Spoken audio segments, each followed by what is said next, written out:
It also allows you to do what are called counterfactual modeling, which is a Mm, fancy word for what if. So historically speaking, causal analytics was, as I said, was rooted in the past. What was true in the past, fast forwarded, right? What is really cool about counterfactuals is This is sponsored by the GTM AI Academy and AI powered GTM, where we bring you insights, interviews, and all the latest knowledge needed to thrive with go to market and AI.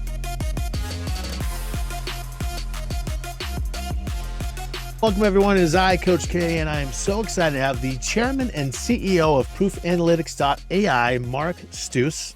Got the name right. There we go. yeah. So excited to have you, man. We were just talking, we were just going riffing back and forth before we started recording. And I'm like, I got to start recording this because this is too good not to have. But before we get into it, you have a really cool background going from obviously being a board member, commentator for Forbes Business Council, columnist for MarTech, partner with Vaulting Ventures. You've had an eclectic background. And then you were telling me 20 years ago about some of the automation you're doing a long time ago. So you've been in the space for quite a while and now you're leading this crazy world. I'd love to know, tell me the non-LinkedIn version. What's your journey? How'd you get to be where you are now doing this crazy AI stuff? Maybe the best word ever is eclectic, right? There you go. Yeah. But I was about a year ago or so, I was asked by a CEO to come meet with his leadership team for several days and talk about AI and all this kind of stuff. Yeah. And the way that he introduced me, I had never seen this before, and it struck me as being dead on. So he flashed one slide, which was me as a Venn diagram, Okay. except my Venn diagram had 5 or 6 circles, right? Intersecting. And the way he saw it and he and I had talked for a couple hours before he did this. So obviously that was his takeaway. Hey, Mark brings the perspective of a CEO, a CFO, a CMO, a CRO, and a CDO. Plus Right. Yeah. he speaks all of those languages fluently. Just like a person who is multilingual will be speaking Spanish, but the perfect language to use to express this one idea is English. And so Right. transition and then to go back to Spanish again, that's Mark. And That's so cool. I thought, wow, you know what? That actually is really cool. I never would have thought of myself that way, but since it was said, I have to sit there and say, yeah, that's probably me. That's awesome. So what is it that made that? Just because of the experience in those different roles, or how'd you get to have those language skills between those? That's actually a really good question because I think that my reasons for acquiring those skills have really evolved. Yeah.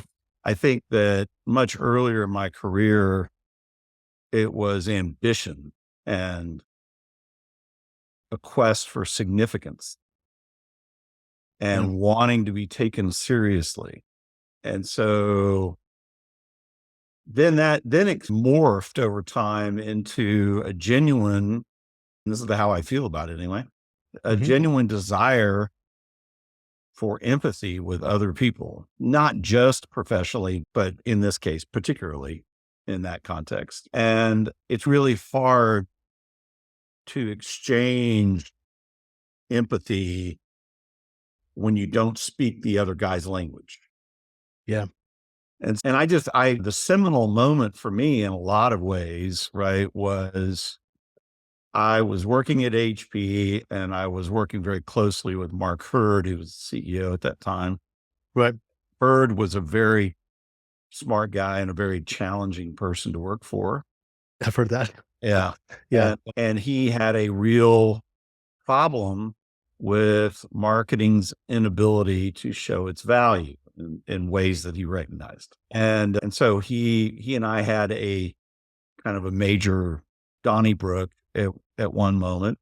And then the following week, he called me into his office and I'm like, okay, this is it. This is it. This is I it. can't. And instead, he said, you know what? He goes, I think you are smart enough and properly motivated enough to actually figure this out. So your project for the next couple of weeks is to give me an outline of how you would actually solve this particular gap. Oh, cool. And so I went home and I dug out all of my math textbooks from college, were remarkably untouched, Yeah.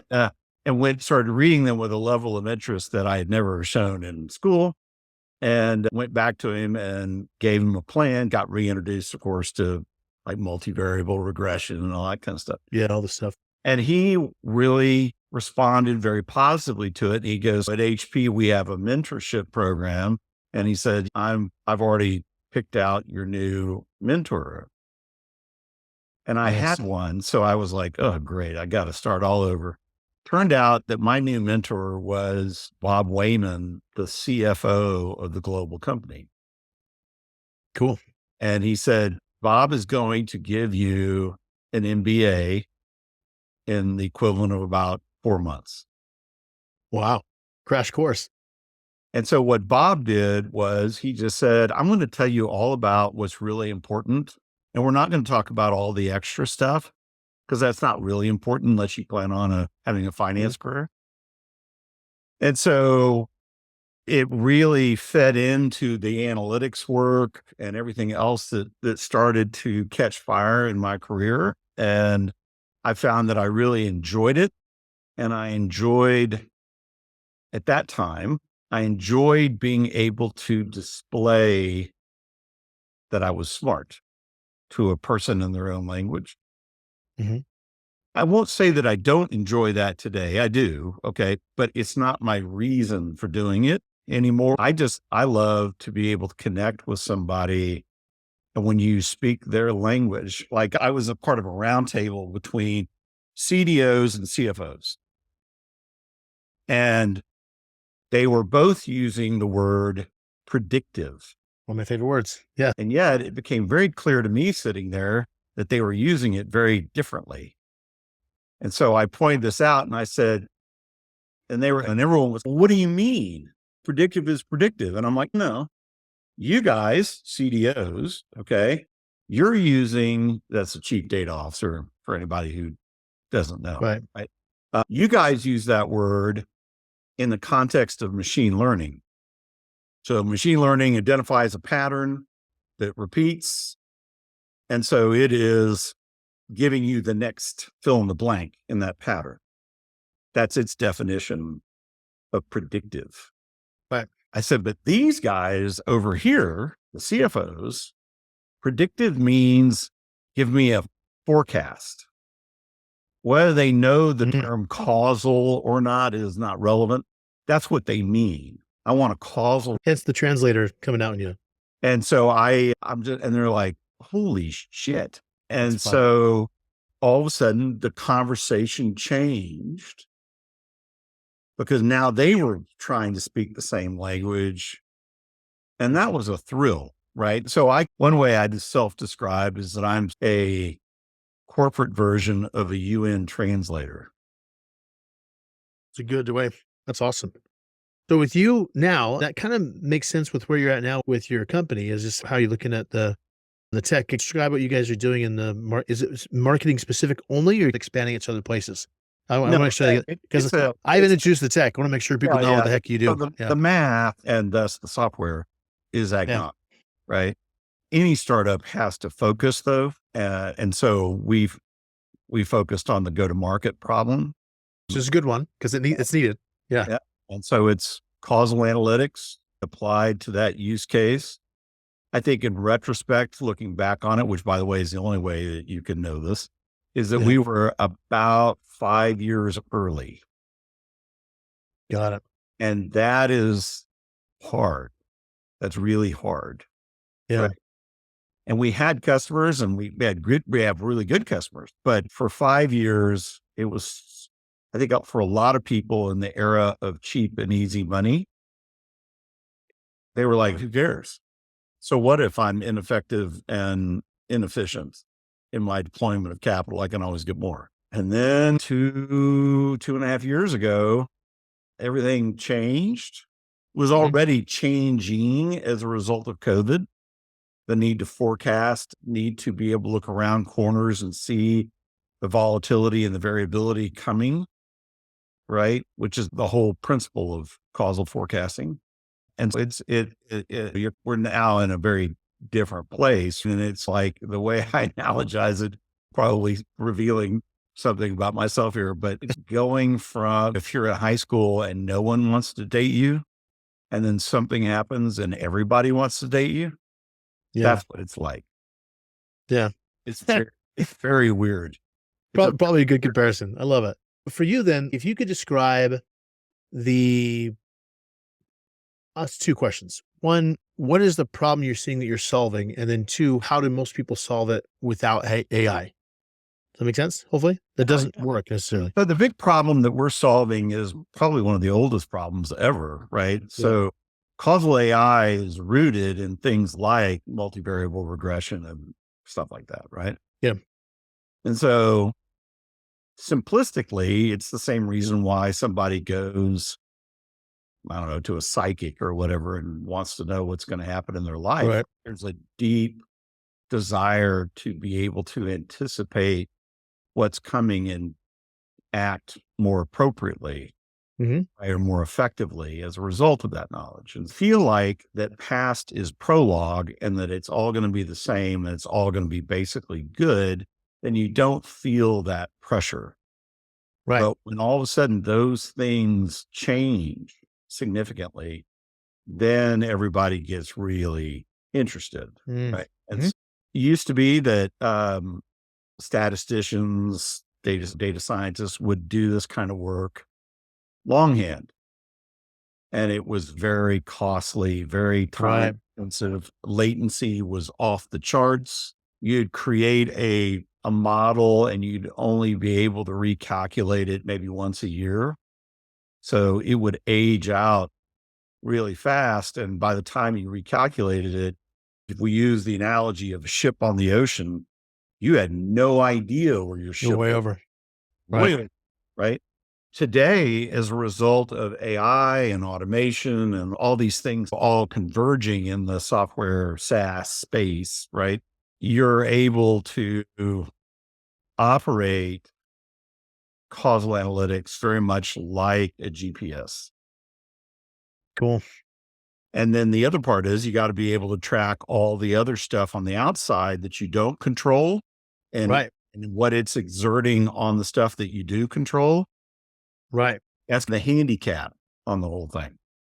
And that's what I was going to ask you is like when you talk about that causal stuff, there's the stuff, the internal forces of the team itself with whatever sales analytics and stuff you have from that. But there's also the external market factors that you may not have any clue about. So with your tech is able to look at the data points, you can both combine outside and inside and have some clue of what the crap's going on. Like what? Yeah, What? no, totally. And actually the other big factor in it is time lag, Right. because nothing has an immediate effect, particularly in business. Right. Right. And so if you don't, it's one thing. So I think if you got a whole bunch of business people, business leaders together, they'd all agree that good marketing takes time. Right. But that's not the question. The question is how much time, Mm. right? How long am I going to have to wait for all this to pan out, pay off, right? Right. The general assumption that most CFOs have is that the longer it takes, the greater the risk attached to it.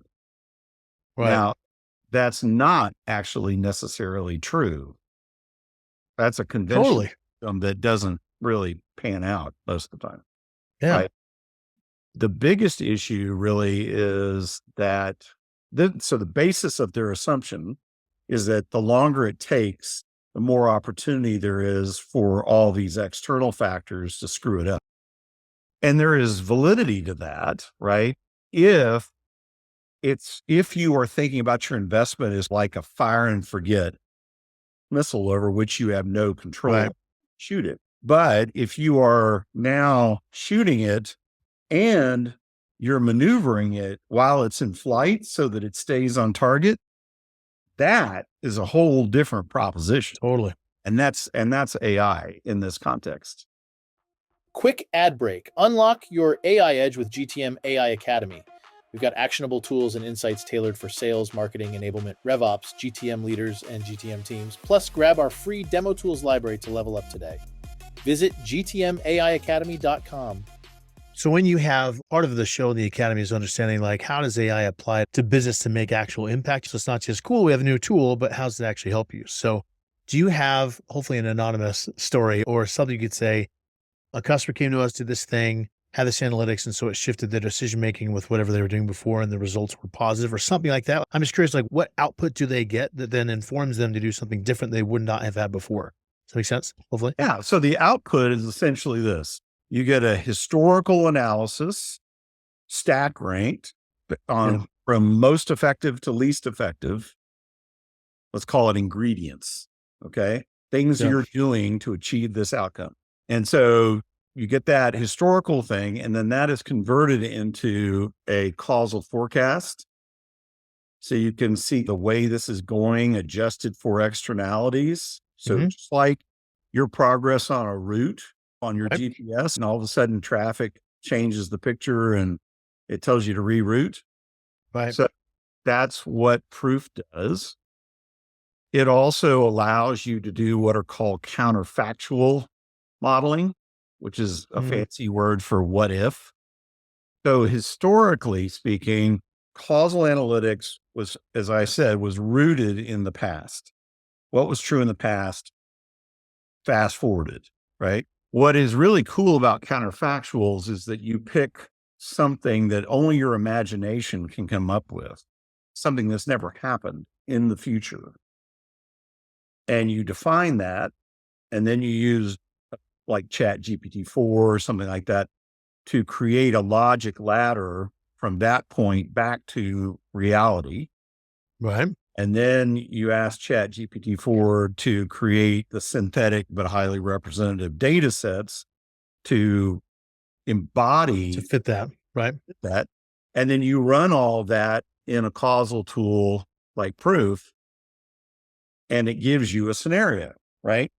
Then what you do is you keep on changing the externalities, right? So that you get a spread of scenarios, which then creates what's called a spaghetti model. And most people have seen a spaghetti model, but didn't know that it was called that. Okay. When they look at hurricane tracking on the news. Yeah. You see all the little squiggly lines, different colors, and it represents different possibilities on the route of the hurricane. And these are actually, it's not possibilities, it's probabilities, because there's actually a probabilistic analysis for each one. Right. So that then gives people, like, let's say you're a pre-rev startup seeking investment, and investors today are incredibly cynical about any kind of pro forma that a founder gives. But if all of a sudden that pro forma is based on a spaghetti model analysis, all these counterfactuals integrated into financials, that's a whole different situation, right? Yeah. So it's actually really cool. And those are also really, they're not only effective, they're really efficient, very fast to create. You can now, used to be that a counterfactual model or a natural model would take somebody weeks, maybe even months. Yeah. A while. Right. Yep. And the counterfactual was even longer in some cases because you were having to manufacture the data, right? In a way that made sense. Now I can get all the data sets done in Chat GPT in less than say 15 minutes. And it takes me, and I'm not the best there is by any stretch of the imagination, right? It takes me 15 minutes to create a model, maybe 20 minutes to create a model, right? That's awesome. And it's, I mean, it's just, if you want to de-risk a decision, the best way to do it, whether it's counterfactual or natural, is to run a causal analysis. I have a random question. I know this is, what I'm hearing is like you give the company have larger analytics and make bigger, larger company decisions. Like in my mind, I have there's so many different parts you could use this type of analysis for. I'll give an example of going down to a minute level of doing business cases, because that's what a business case No, is that's having some actually sort of what it is. analysis. Yeah, that Yeah. is exactly what it is. Yeah. Or there's like I'm in the enablement RevOps space. And so a conversation happening now a lot is like, what is our functions? If we treat it like a investment center versus the cost center, how do we actually prove that? What's the model to be able to know if we do this impact or this action, this consequence happens in a positive way? So like this conversation happens all the time, but no one has the data to be able to say, we think this, it's all just guessing. There's no like advanced data stuff with it. You know what I mean? So could Yeah, your and I tool would be applied to those? go That kind of thing? 110%. Yeah. Yeah. That's cool. Actually, in RevOps, I think that the biggest challenge that I see Mhm. in a lot of companies is not the absence or the dearth of data. Right. It's dearth of capital L logic. This is not meant as a ding on RevOps people. Okay. But Totally. most of them are there as specialized tweakers and dial turners on certain pieces of the stack. Sadly, yes. And Yes.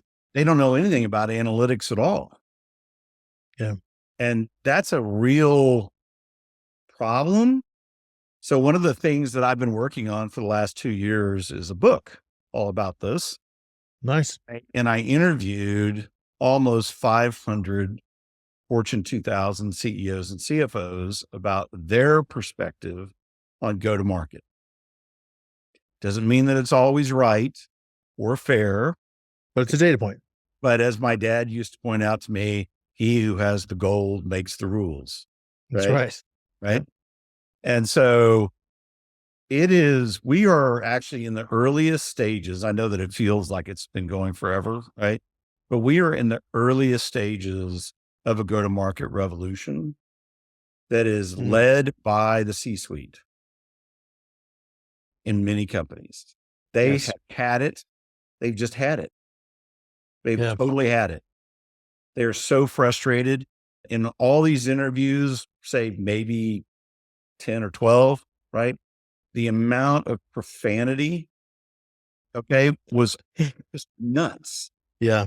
And it was a true illustration of just how completely wigged they are about it. And it's Mm. not just about marketing. It's sales is in there too, but beyond the go to market envelope, the functions that are really having a hard time right now are the non-linear multipliers. So sales is a linear value creator. So it's very easy to see Right. that, but marketing is a multiplier of sales performance. So statistically speaking, in the average mid-market company, et cetera, right?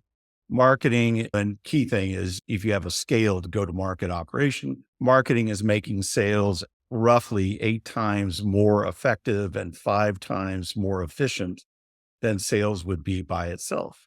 Right. So when you talk about, oh, we ought to just nuke marketing, those bastards, we're just going to nuke them. Yeah. That would be like seriously one of the dumbest things that anybody could ever do, because there'll be a hangover effect, a holdover effect in which you'll say to yourself, see, we nuked them and nothing bad happened. And now we're fine. Yep. And then all of a sudden the time lag catches up with you and you fall off a cliff. And so that's the kind of stuff that it really shows. Mm. And then beyond that, I think it really shows people that the definition of a good model is how close it gets to real life. Yes. Never going to be perfect, but they have to confront a whole bunch of assumptions, usually that they've always made that turned out to not be true. What's the old saying? The thing that always kills you is what you believed that just wasn't. Yeah. What's funny is that when I work with CEOs in the past or startup founders, that kind of thing, it was amazing to me of how many didn't use any type of data set of any kind besides the gut or experience. So I'll give you an example where I'd have a CEO come to me and say, hey, I just saw 2 random discovery calls and I know our discovery sucks and this is what we need to focus on. I'm like, I don't think that's what the data says. There might be something else and maybe you're right, but it may not be the most important thing. But it's amazing to me how many times large org-wide decisions were made with no data at all, just based off of opinion. I don't operate that way anymore, but having something like that, what you're talking about is just saying, okay, let's look at the data and not only just the raw data, but in a way to use the advanced models so you can understand it in a way to know what's actually going to make the biggest impact is a way different approach. What do you think about that? How would you approach something like I that think if you had a, and I'll say this is where you really find out about the human beings. yeah, Let's put it in these terms. War is about death and destruction. Anybody with a sane brain wants to minimize that as much as possible. yeah, So why do militaries and defense organizations do so much modeling?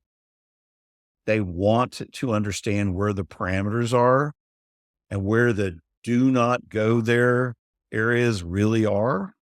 yeah, When you have a situation like you have in a lot of companies where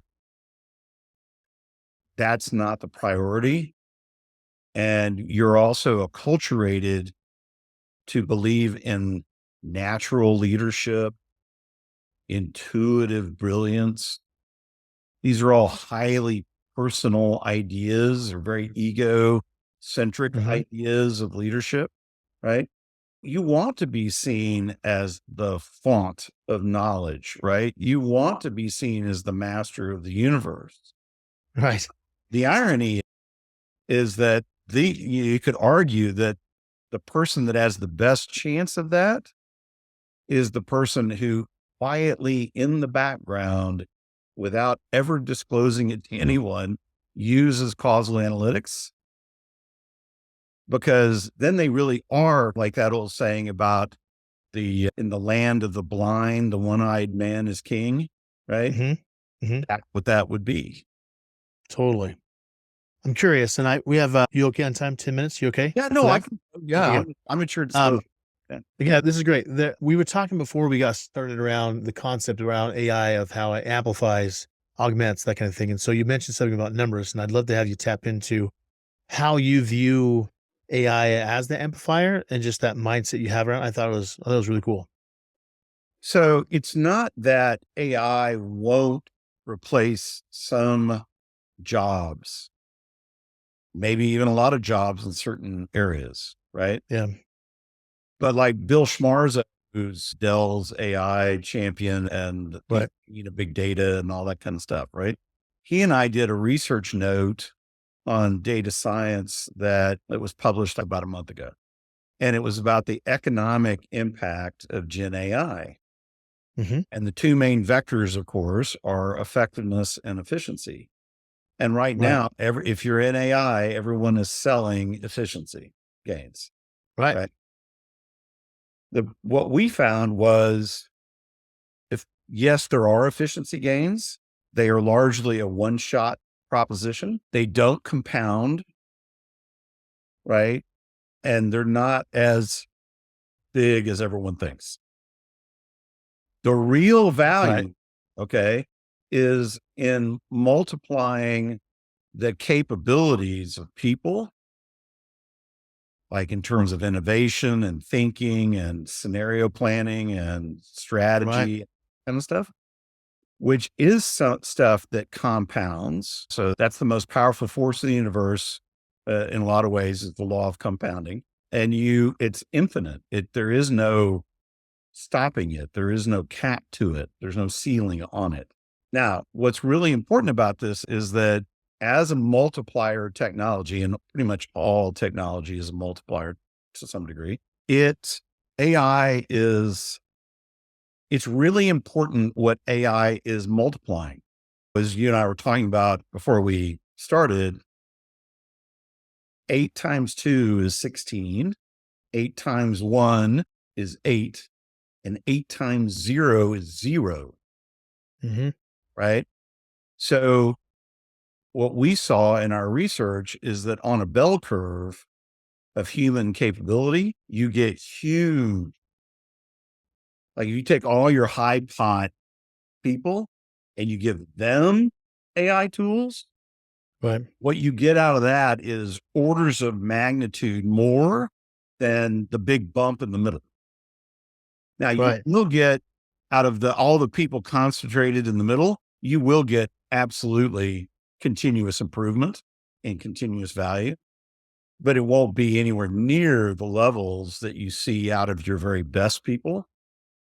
Right. And you're at the other end, the people who are not really all that great at whatever it is they're doing, you're going to get almost nothing. Right. Right. And maybe the efficiency gains of eliminating those roles are about the only gains you're going to get. Right. And so there is a lot of the tension around AI, not all of it, but a lot of it is rooted in really bad information. Thorvald yesterday was quoted as saying that AI is 10% real, 90% marketing, right? Which is an unfortunate way of putting it, because it reveals that to a lot of people, when you say it's 90% marketing, that means it's 90% bullshit. It's 90% fluff, Fluff. right? Yep. And that's not my understanding of marketing, but that is the way that a lot of business leaders see it. So we got to solve those kinds of problems. Ironically enough, data science has the same problem right now in a lot of companies, where they have over rotated so significantly on data management that 2.5 years ago, when everything went to hell, a lot of companies turned around to their data science teams and said, "Hey, no, you guys are Right. working on a bunch of cool stuff, right? Now is the time, man. We need your help. We need to understand what to do next." Right. And the answer that they got back was, "Sorry, we're not ready to do that yet. We're still working on the data management." Yeah, we need the data. And so what is happening right now, very reminiscent of what happened to IT 20 odd years ago, was those data science teams are being brought under finance or ops, Right. not because either one of them can tell them anything new about data science, but they want to change the culture of data science. It's fascinating. Culture of just like data for data or data for results. Is that the biggest difference? Yeah, basically, like if you had to distill the mission of data science, it's to help the business teams make better and better decisions faster and faster, Right. so that you get better outcomes. That's the whole deal. They are Yeah. a nonlinear multiplier of business decision making. Yet they do not see themselves that way, even Right. though I could make the case that above all functions, they're equipped to see themselves accurately. So it's just bizarre. And we are going to go through some real pain before we get to the other side. I've been asked this question a lot regarding AI because of all the different founders in tech and people that are involved with it. Like, one of the benefits is having the data available to you to make better decisions. The question I have for him is, what is the value of that thing? If you have data you never had before, delivered to you in a way you understand, that helps you make better decision, what is that value? And I don't think we know what that is, because no one's ever measured it, because those decisions are what make a business a $1 trillion business or fail. No, it's So, true. I think that another way of putting it is, so we've all heard that data is compared to oil, right? yeah, And like most analogies, it falls apart. But I do think right. one area it doesn't. So if you look at West Texas crude, Mhm. okay, the reason why it has value is because everybody knows what you can make from it later through a refinery process. Otherwise, it would have no value. And for ages, didn't have any value. In fact, Right. it was considered a icky thing, right? A very undesirable commodity. If you found it on your land in 1860, it damaged the value of your land. It didn't make Right. you an instant millionaire, right? Yeah. So if you look at analytics as the refinery of data, and the Mhm. data by itself in silo, doesn't matter how beautifully visualized it is always and only about the past. And past is not prologue, QED, there's nothing here. Right. Then all of a sudden you're saying to yourself, what can I do with this data? So data becomes what I call a proto asset.